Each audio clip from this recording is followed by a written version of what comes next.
Le sabbat, le jour de repos, sanctifié par notre Dieu. Voici le sabbat, le jour du repos, sanctifié par notre Dieu. Amen. Amen. Amen. Amen. Amen. Amen. Amen. Amen.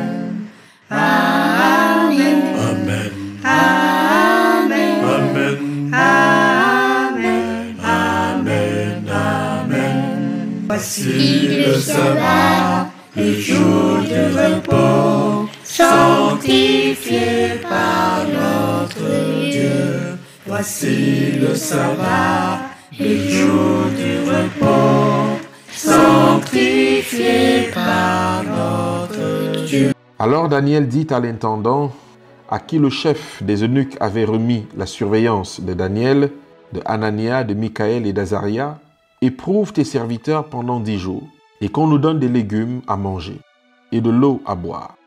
Tu regarderas ensuite notre visage et celui des jeunes gens qui mangent les mets du roi, et tu agiras avec tes serviteurs d'après ce que tu auras vu. Il leur accorda ce qu'ils demandaient, et les éprouvait pendant 10 jours.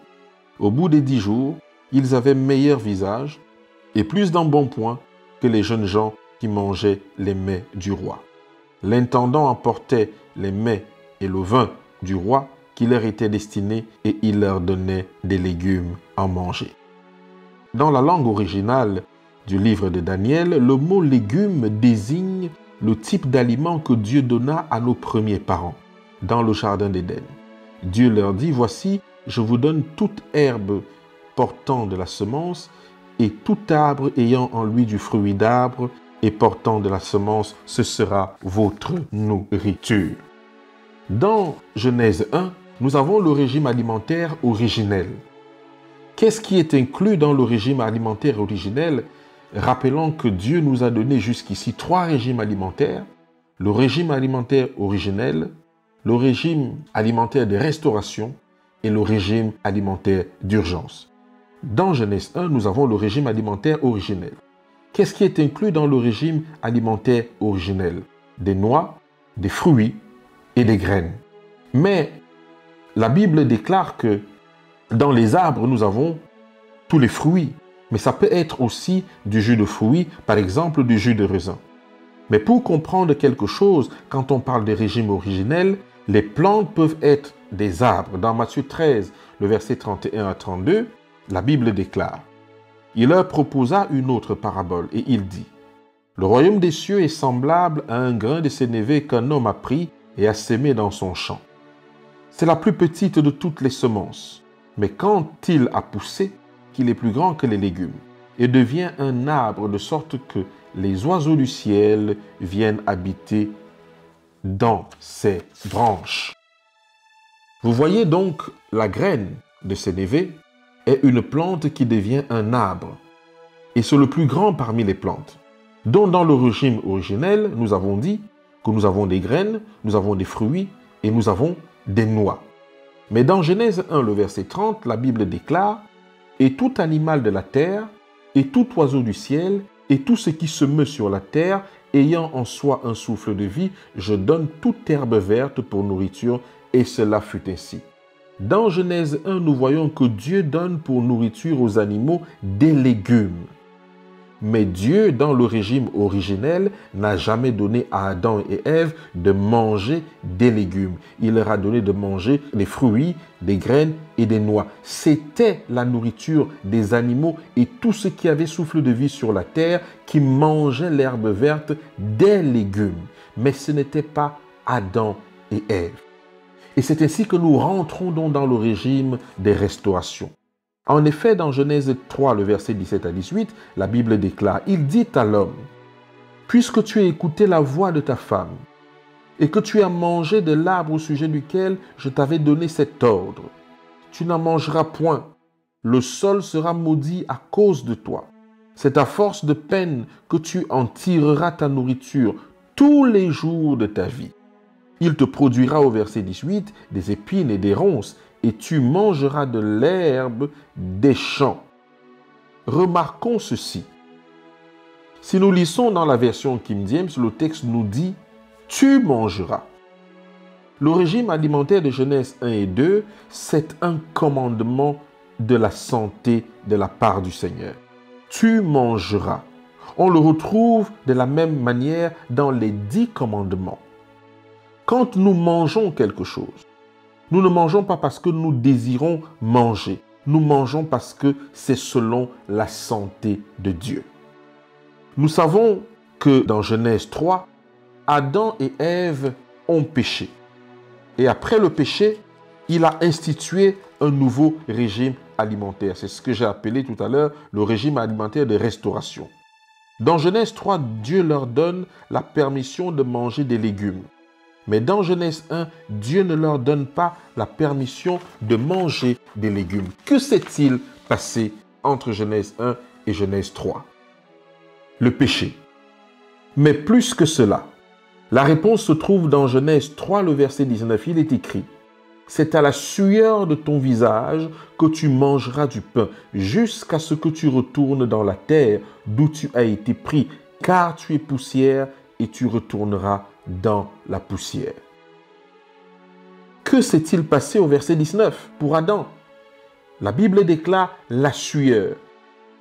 Que se passe-t-il lorsque vous transpirez? On élimine et nous perdons de l'eau. Et il y a quoi dans la sueur? Du sel. Et le sel, c'est un minéral. Après le péché, Adam et Ève ont commencé à transpirer. Avant le péché, il n'y avait pas besoin de transpirer. À l'état parfait, Adam et Ève ne transpiraient pas. La sueur est une détoxification pour enlever les déchets, mais il n'y avait pas besoin de détoxification dans l'état parfait. Je prie le Seigneur que nous puissions comprendre ceci. La raison pour laquelle Dieu va maintenant mettre des légumes. Avant qu'Adam et Ève ne pêchent, il y avait un système urinaire et un côlon pour la digestion, pour enlever les déchets. Avant que Adam et Ève ne pêchent, il y avait des glandes sudoripares pour la transpiration. Mais avant que Adam et Ève ne pêchent, ils n'avaient aucun besoin, aucune raison de les utiliser. Il faut bien que nous le comprenions. Adam n'a jamais dit à Ève, excuse-moi Ève, mais je dois trouver un arbre pour aller uriner. Ce n'est pas dans le langage parfait des choses. Tout comme le sanctuaire, le plan du salut était déjà prévu, mis en place au cas où l'homme pécherait. Autrement, Dieu a mis tout cela en place au cas où l'homme pécherait. L'homme avait déjà toutes ces choses en lui, mais c'était au cas où il sortait de l'état parfait des choses. Dans Genèse 1, Adam et Ève ne transpiraient pas. Il n'y avait pas une déperdition des minéraux. Il n'y avait donc aucun besoin des légumes. C'est la raison pour laquelle Dieu nous donne les légumes. Dans Genèse 3, c'est le régime alimentaire de restauration. Et ce régime alimentaire restaure ce qui était perdu. Et c'est la raison pour laquelle Dieu leur a donné ce régime-là après le péché. Le régime alimentaire de restauration. Maintenant, dans ce régime, ils mangent des légumes comme des animaux. Mais allons dans le psaume 104, le verset 14, pour être sûr de ce que nous sommes en train d'avancer. Il est écrit « Il fait germer l'herbe pour le bétail et les plantes pour les besoins de l'homme, afin que la terre produise de la nourriture. » Nous avons découvert, justement dans ce psaume, que les plantes, c'est pour le service de l'homme. Ce n'est pas seulement pour le goût que nous mangeons les légumes, mais parce que ça rend service à l'homme. Voici ce que Dieu donne à l'homme, l'herbe des champs, c'est-à-dire les plantes. La plante des champs est divisée en 4 parties. La première partie, les fleurs. On peut considérer ça comme les tomates, les feuilles. On peut considérer ça comme la salade, les racines, on peut considérer ça comme le manioc, et puis les légumes à tiges en 4e partie. Voilà ce que constituent nos 4 parties des légumes que nous devons manger. Et la majorité des légumes à tiges sont constitués comme nos os, donc c'est pour notre squelette. Maintenant, nous rentrons dans le 3e régime alimentaire. Le troisième régime alimentaire se trouve dans Genèse 9, le verset 3. « Tout ce qui se meut et qui a vie vous servira de nourriture. Je vous donne tout cela comme l'herbe verte. » Genèse 9, le verset 3, nous donne ce que nous appelons le régime alimentaire d'urgence et c'est le troisième régime que Dieu donne. C'est le régime alimentaire de tout de suite après le déluge. Dieu nous fait savoir qu'il ajoute quelque chose à notre nourriture, la chair ou viande, tout comme il nous a donné l'herbe verte. À ce moment-là, Dieu donne la permission de manger de la viande. Mais notez quelque chose au verset 5 du chapitre 9 de la Genèse. Sachez-le aussi, je vous redemanderai le sang de vos âmes. Je vous le redemanderai à tout animal et je le redemanderai l'âme de tout homme à l'homme qui est son frère. Maintenant, comparez cela au verset 6. Si quelqu'un verse le sang de l'homme, par l'homme, son sang sera versé car Dieu a fait l'homme à son image. Ce que Dieu est en train de nous dire ici, c'est qu'il a mis une étiquette d'avertissement sur ce régime. Le régime alimentaire de Genèse 1 n'a aucune contre-indication. Le régime alimentaire de Genèse 2 n'a aucune contre-indication. Mais dans le régime de Genèse 9, Dieu dit « Le sang de votre vie, je vais le demander pour la vie de chaque bête. » Tout comme dans Genèse 9, verset 6, si tu ôtes la vie d'un homme, tu vas perdre ta vie, la vie pour vie. Clarifions ce propos. Dieu est en train de dire, vous pouvez manger, mais si tu la manges, je vais reprendre ta vie. Si tu la manges, tu vas avoir du cancer. Si tu la manges, tu auras une hypertension. Si tu la manges, tu vas être diabétique. Si tu la manges, je vais te reprendre ta vie. Le régime alimentaire de Genèse 9 est la cause de la maladie. Il faut bien que nous replacions cela dans le contexte. Voilà ce que nous voulons dire. J'aimerais que vous compreniez le problème. Le problème, je ne suis pas anti-viande, mais je suis pour la vie. Ce n'est pas une question de viande, mais c'est l'état de la nourriture. Voilà le problème, l'état de la nourriture. Il y a certains types de nourriture qui produisent la vie. Il y a certains types qui conduisent à la mort. Et la viande, telle que nous la consommons aujourd'hui, est une nourriture qui ne produit pas la vie. La pomme et les oranges apportent la vie, mais la viande apporte la mort. Est-ce que nous comprenons le principe? Car il s'agit ici de l'état de la nourriture. Et nous allons voir dans la suite des versets en détail. Il s'agit exclusivement ici de l'état de la nourriture. Mais si vous ne comprenez pas ce principe, je dirais que je ne mange pas de viande, mais je vais manger par exemple un sandwich végétarien. Mais le sandwich végétarien et la majorité d'entre eux sont pires que de manger de la viande. Pourquoi? Ça veut dire qu'il faut ici une explication. La question de la viande qui produit la plus grande partie des maladies, c'est le niveau élevé des protéines. Si vous mangez un niveau élevé de protéines, que ce soit de source animale ou des plantes, cela va produire la plupart des cancers. La viande, c'est des protéines élevées. Et les substituts, ce sont des protéines concentrées. Dans votre organisme, en réalité, cela a le même effet. Concentré ou élevé, ce sont toujours des protéines. Si vous analysez maintenant le venin du serpent, vous verrez que c'est 98% de protéines. Donc, quand vous mangez des protéines concentrées ou un fort niveau de protéines, cela équivaut à une morsure venimeuse. Il faudrait que nous comprenions cela. Cela donne pour les femmes un cancer du sein, pour les hommes, la prostate et autres. Et tous ces types de cancers peuvent en réalité être retracés par la protéine. On retrouvera quand même toujours une trace de protéines élevée. Aux États-Unis, par exemple, on mange beaucoup de substituts de viande dans les boîtes de conserve et autres. Et leur taux de cancer s'élève. Et les personnes ne comprennent pas la raison. Oui, parce que ces personnes-là ne mangent pas de viande, mais elles mangent en revanche des protéines à un niveau élevé. L'une des façons de sortir de là, c'est d'apprendre à faire sa propre nourriture par les fruits, des légumes, céréales et autres. La Bible nous dit qu'il y a des restrictions à manger la viande. Dans Genèse 9, le verset 4. Seulement, vous ne mangerez point de chair avec son âme, avec son sang. La Bible dit que ce régime alimentaire est une loi et si vous violez la loi, vous péchez contre Dieu. Dans 1 Samuel 14, le verset 32, il est écrit « Et il se jeta sur le boutin, il prit des brebis, des bœufs et des veaux, et il les égorgea sur la terre, et il en mangea avec le sang.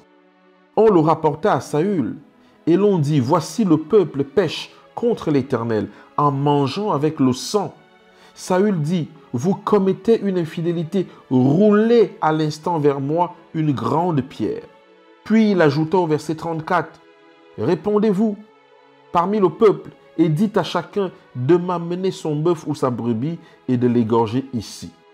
Vous mangerez ensuite et vous ne pécherez point contre l'Éternel en mangeant avec le sang. » Et pendant la nuit, chacun parmi le peuple amena son bœuf à la main afin de l'égorger sur la pierre. La Bible confirme de façon claire que c'est péché de manger la viande avec le sang. Alors voici quelques questions. Quand vous allez acheter votre viande et quand vous mangez votre viande, est-ce qu'il n'y a pas du sang à l'intérieur? Quand vous achetez un steak, un hamburger, du poulet, est-ce qu'il n'y a pas du sang à l'intérieur? Même si vous dites, et même si c'est une viande pure, est-ce qu'il n'y a pas du sang à l'intérieur? Dieu comprend les choses d'une manière pratique, parce que la vie se trouve dans le sang, et donc la maladie se trouve dans le sang des animaux que nous mangeons. Il nous faut manger avec la connaissance et de la sagesse. Selon Lévitique et Deutéronome, la viande doit être pure. Elle ne doit pas contenir le sang quand on la mange. Mais il y a une autre restriction dans Lévitique. Lévitique 3, le verset 16 et 17. Il est écrit « Le sacrificateur brûlera cela sur l'autel. Toute la graisse est l'aliment d'un sacrifice consumé par le feu d'une agréable odeur à l'Éternel. » Le verset 17. C'est ici une loi perpétuelle pour vos descendants. Dans tous les lieux où vous habiterez, vous ne mangerez ni graisse ni sang. Non seulement l'animal doit être pur et pas de sang et de graisse, mais il y a encore une autre restriction dans Lévitique 7, le verset 17 et 18. Il est écrit « Ce qui restera de la chair de la victime sera brûlé au feu le 3e jour. » Le verset 18. « Dans le cas où l'on mangerait de la chair de son sacrifice d'action de grâce, le 3e jour, le sacrifice ne sera point agréé, et il n'en sera pas tenu compte à celui qui l'a offert. Ce sera une chose infecte, et quiconque mangera restera chargé de sa faute. » Ici, Dieu dit que si vous mangez, il faut le faire avant le 3e jour. Et si vous mangez après le 3e jour, cela est une abomination. Quand vous allez au supermarché, est-ce que la viande a plus de 3 jours? La réponse est oui. Quand vous allez au restaurant, est-ce que la viande a plus de 3 jours? La réponse est oui. Si donc je n'écoute pas la loi de Dieu, c'est-à-dire que je mange quelque chose qui a plus de 3 jours et qui a du sang et de la graisse, et je prie pour que le Seigneur bénisse, est-ce que cela a un sens, mon frère, ma sœur? Disons un peu plus sur le régime alimentaire d'urgence. Il y a un temps où Dieu a enlevé le régime alimentaire d'urgence. Et nous sommes dans ce temps où Dieu ne nous permet plus de consommer la chair animale ou avoir une alimentation carnée. Les végétaux permettent une digestion facile et l'alimentation carnée la constipation. Nous parlons ici, par exemple, du fromage. Le fromage, par exemple, c'est de la viande liquide. Nous pouvons l'expliquer. Nous parlons aussi de lait. Le lait, c'est un mélange de pus et de sang également. Mais beaucoup de personnes ne le savent pas. Nous pouvons également l'expliquer. Mais comprenons que la nature se dégrade.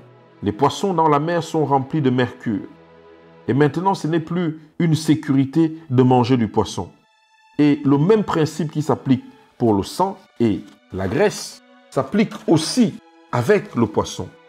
Le principe des 3 jours aussi s'applique avec le poisson.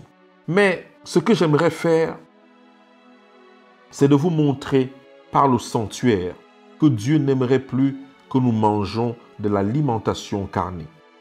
Et cette étude par le sanctuaire met un terme à la controverse sur manger de la viande. En fait, il faut vraiment aimer Christ pour abandonner certains types d'aliments.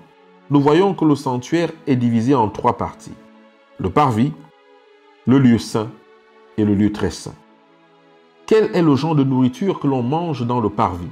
Effectivement, on égorge de la viande, on mange beaucoup de chair, on en ramène une partie chez soi et on consomme. Dans le parvis, nous avons le droit de pratiquer le régime de restauration et le régime d'urgence. Mais lorsque nous rentrons dans le lieu très saint, que trouvons-nous en termes de nourriture? Nous trouvons maintenant les pains de proposition et l'huile d'olive qui sert à garder des lampes allumées. Et lorsque nous passons dans la partie, le lieu très saint dans lequel nous sommes avec Jésus en esprit, nous voyons également la nourriture qui est là-bas, c'est-à-dire le bâton d'Aaron, par exemple, qui a fleuri. Donc, mesdames et messieurs, lorsque nous marchons dans le sanctuaire, notre façon de manger, en quelque sorte, nous montre également où nous sommes situés. Mais ceci dit, la Bible donne énormément d'ouverture. Donc, en étudiant le problème de la nourriture dans le sanctuaire, différentes étapes du sanctuaire et ce que nous mangeons dans ces différentes étapes, justement, la controverse sur ces choses est terminée. Quand les enfants d'Israël allaient vers Canaan terrestre, Dieu leur a enlevé l'alimentation carnée. Mais ils désiraient cette alimentation et beaucoup d'entre eux ont péri dans le désert à cause de ce refus de changer d'alimentation. Et toute la génération qui est sortie d'Égypte n'est pas entrée dans la Canaan terrestre, sauf 2 personnes, Josué et Caleb. Il est vrai qu'il y avait d'autres raisons supplémentaires, mais vous avez vu ce que les cailles ont causé dans leur vie. Il en est de même aujourd'hui. Dieu essaie de nous donner un régime céleste. Mais certains ne veulent pas abandonner la partie carnée d'Égypte. Pour l'œuvre de la fin, Dieu veut que nous ayons une bonne santé en retournant au régime originel. Nous devons faire la différence entre le régime originel et toutes les autres philosophies liées à la nourriture que nous avons aujourd'hui, comme le fait d'être vegan. Les véganes veulent vivre en bonne santé sans Dieu. Mais les végétariens qui ont compris ce message veulent vivre en bonne santé pour être utilisés le plus longtemps possible par Dieu. Nous sommes ici en train de viser la transformation du caractère. Nous ne sommes pas en train de viser la bonne santé uniquement. Pourquoi? Parce qu'il y a des végétariens horriblement méchants, qui détruisent, qui médisent, qui malparlent, qui inventent des histoires et dont leur langue est un véritable cimetière. Être végétalien ne suffit pas. Nous devons faire attention aux nouvelles philosophies. Dans le livre d'Ésaïe 55, le verset 2, il est écrit « Pourquoi pesez-vous de l'argent pour ceux qui ne nourrissent pas? Pourquoi travaillez-vous pour ceux qui ne rassasient pas?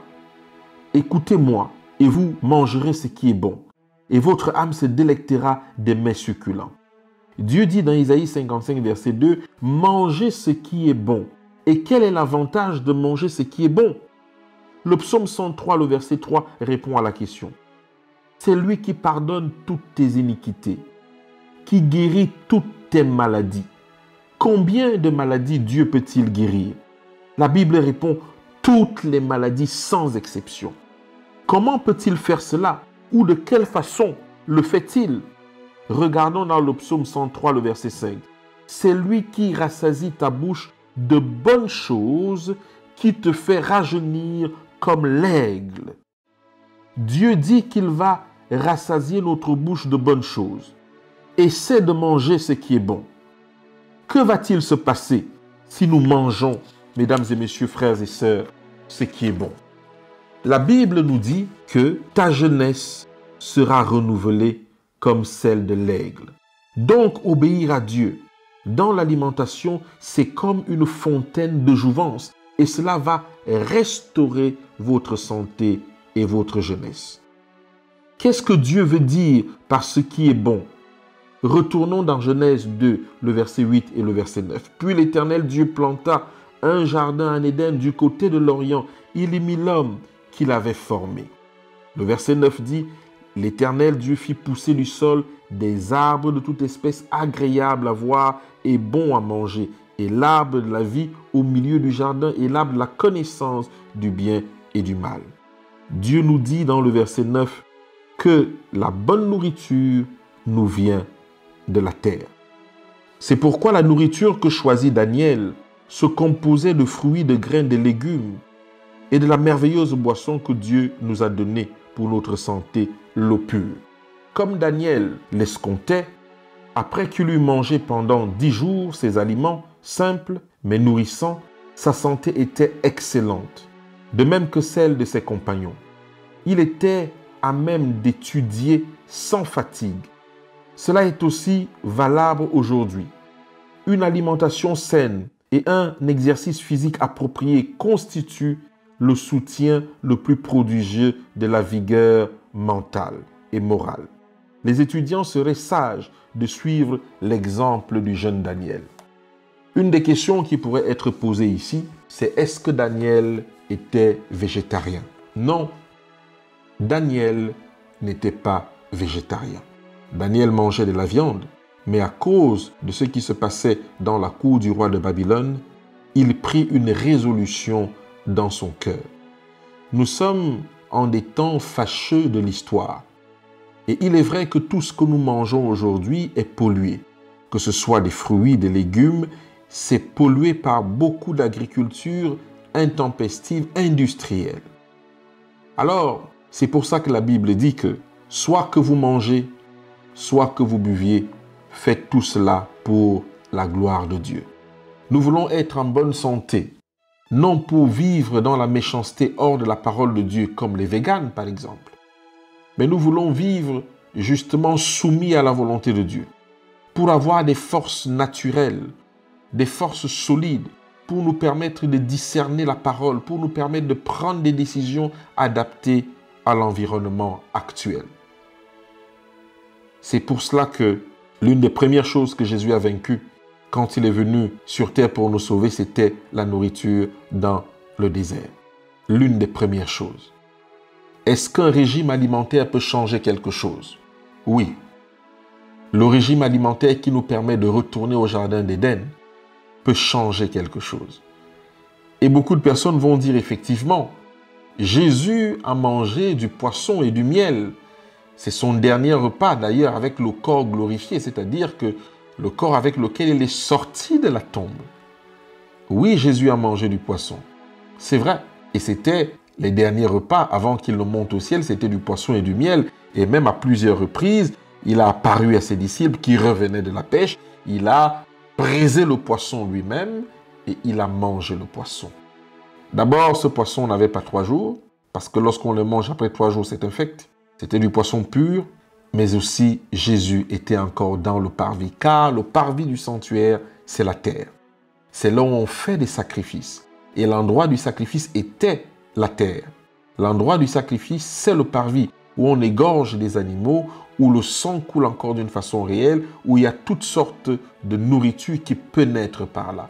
Jésus a donc mangé du poisson dans le parvis. Mais dans le lieu saint et le lieu très saint, ce n'est plus la même consommation.